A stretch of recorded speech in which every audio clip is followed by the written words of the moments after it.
Le chemin vers la connaissance de soi repose sur un curieux paradoxe, brillamment formulé par le psychologue humaniste Carl Rogers. Il a déclaré « Le paradoxe curieux est que lorsque je m'accepte tel que je suis, alors je peux changer. » Cette profonde perspicacité révèle que la véritable transformation ne commence pas par l'autocritique ou une tentative désespérée de devenir quelqu'un d'autre. Elle commence par l'acte radical d'acceptation de soi. Cependant, cette acceptation ne peut avoir lieu tant que nous ne sommes pas libres. Tant que nous nous efforçons d'être la personne que les autres veulent que nous soyons, nous sommes dans un état de rejet constant de nous-mêmes, nous disant implicitement que notre moi authentique n'est pas assez bien. Cet acte d'acceptation de soi est, à la base, un acte de liberté. C'est le choix d'arrêter de lutter contre notre propre nature. C'est la libération du tyran interne qui nous compare constamment aux autres, qui juge nos sentiments comme faux ou nos désirs comme inacceptables.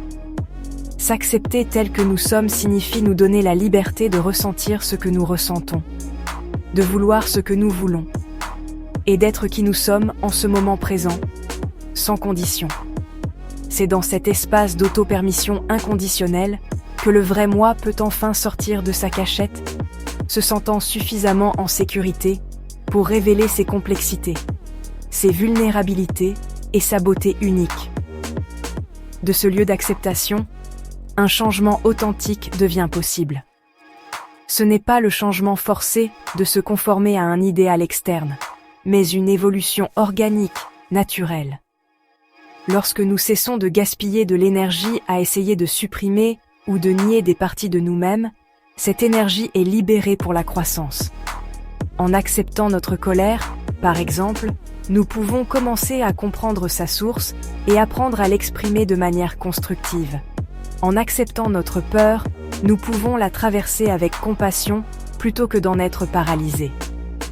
Ce processus de changement ne consiste pas à devenir une personne différente, mais à devenir plus pleinement nous-mêmes. C'est un chemin d'intégration, pas d'élimination. Tout ce voyage, ce chemin transformateur vers l'être authentique, commence par ce seul acte courageux de liberté. La liberté d'être sans réserve et vraie. C'est la décision de laisser tomber les masques et de rester dans notre propre réalité, aussi imparfaite qu'elle puisse paraître. Ce choix initial est le catalyseur de tout ce qui suit.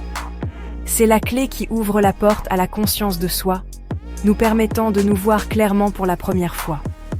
Sans cette liberté fondamentale d'accepter qui nous sommes, nous restons piégés dans un cycle d'amélioration de soi qui est en fait une forme d'abandon de soi, courant éternellement après une version de nous-mêmes qui n'est pas la nôtre.